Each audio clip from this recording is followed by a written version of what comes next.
তিন জায়গায় বিসমিল্লাহ না পড়লে সকল দিক থেকে বরকত আপনার জীবন থেকে উঠে যেতে পারে, এমনকি আপনার জীবনে এমন এমন বিপদ আসতে পারে যা আপনি কল্পনাও করেন নাই। এমনি সব জায়গায় সব ভালো কাজের শুরুতেই তো ন্যাচারালি বিসমিল্লাহ পড়তে হয়, এটা আল্লাহ রাব্বুল আলামিনের বিধান এবং এটা সুন্নতি পদ্ধতি। তবে মিনিমাম এই তিনটা জায়গায় বিসমিল্লাহ কখনো ভুল করবেন না। এই তিন জায়গায় বিসমিল্লাহ ভুল করার জন্যই বেশিরভাগ সমস্যা হয়। এই যে ফ্যামিলিগুলোতে এত বেশি সমস্যা হয় আর পারিবারিক যে কলহগুলো হয়, এটারও একটা অন্যতম কারণ হচ্ছে এটা। মনে রাখবেন, বিসমিল্লাহ অন্য যে কোনো অন্যান্য সব কিছুর চেয়ে অনেক স্পেশাল একটা জিনিস। এবং আল্লাহ রাব্বুল আলামিন পবিত্র কোরআনে 114টা সূরার মধ্যে 113টা সূরাতে বিসমিল্লাহ দিয়েছেন। একটা সূরাতে, সূরা তাওবাতে আল্লাহ বিসমিল্লাহ দেন নাই, তবে আবার সূরা নামলের মধ্যে 2বার বিসমিল্লাহ দিয়ে 114 বারকে আল্লাহ পূরণ করে দিয়েছেন। এজন্য বিসমিল্লাহর মধ্যেই বরকত রয়েছে। আল্লাহর হাবিব যে কোনো কাজে বিসমিল্লাহ পড়তেন। তিন জায়গায় বিসমিল্লাহর মধ্যে প্রথম যেটা, সেটা হচ্ছে বাথরুমে প্রবেশের পূর্বে বিসমিল্লাহ পড়া। আপনারা চিন্তা করতে পারেন, হুজুর বাথরুমে প্রবেশের পূর্বে আবার বিসমিল্লাহ পড়তে হয় নাকি? হ্যাঁ, বাথরুমের যে আমরা দোয়াটা পড়ি, আল্লাহুম্মা ইন্নী আউযু বিকা মিনাল খুবসি ওয়াল খাবাইস, এটার একটা ফজিলত রয়েছে। আর আপনি যদি বিসমিল্লাহর সাথে পড়েন তাহলে আরেকটা ফজিলত রয়েছে। তিরমিজিতে হাদিসগুলো এসেছে।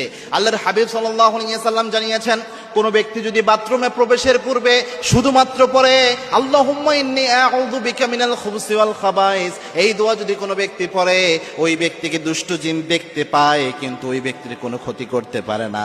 আর কোনো ব্যক্তি যদি বিসমিল্লাহ লাগিয়ে পড়তে পারে, বিসমিল্লাহি আল্লাহুম্মা ইন্নী আউযু বিকা মিনাল খুবসি ওয়াল খাবাইস, এই দোয়া যদি পড়তে পারে, আল্লাহর হাবিব সাল্লাল্লাহু আলাইহি ওয়াসাল্লাম বলেছেন, দুষ্ট জিন ওই ব্যক্তিকে দেখতেই পায় না, ক্ষতি তো করবে দূরের কথা।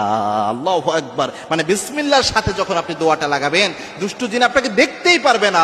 দুষ্ট জিনের মাঝে এবং আপনার মাঝে আল্লাহ রাব্বুল আলামিন একটা পর্দা সৃষ্টি করে দিবেন। আপনার সতর্কে দুষ্ট জিন দেখতে পারবে না, তখন কোনো ধরনের কোনো ক্ষতি দুষ্ট জিন আপনার উপর করতে পারবে না। এই জন্য ছোট্ট বাচ্চাদেরকেও, যাদের আপনাদের অ্যাটাচ বাথরুম রয়েছে, মনে রাখবেন, অনেক সময় বাচ্চা কান্নাকাটি করে। অ্যাটাচ বাথরুম তো জিনের আখড়া। যে কোনো বাথরুম, টয়লেটে জিন থাকেই, মাস্ট বি থাকে।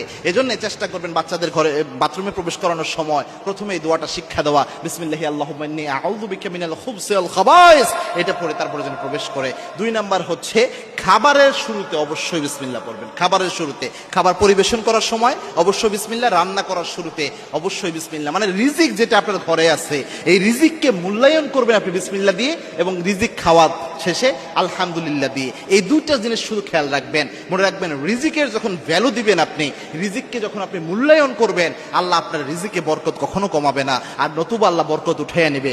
এবং কি আল্লাহর হাবিব সাল্লাল্লাহু আলাইহি ওয়াসাল্লাম বলেছেন, যেই খাবারের মধ্যে বিসমিল্লাহ বলা হয় না, ওই খাবারের মধ্যে ইবলিস শয়তান শরীক হয়ে যায়। যেই কাপড় পরার সময় বিসমিল্লাহ পরা হয় না, ওই কাপড়ের মধ্যে ইবলিস শয়তান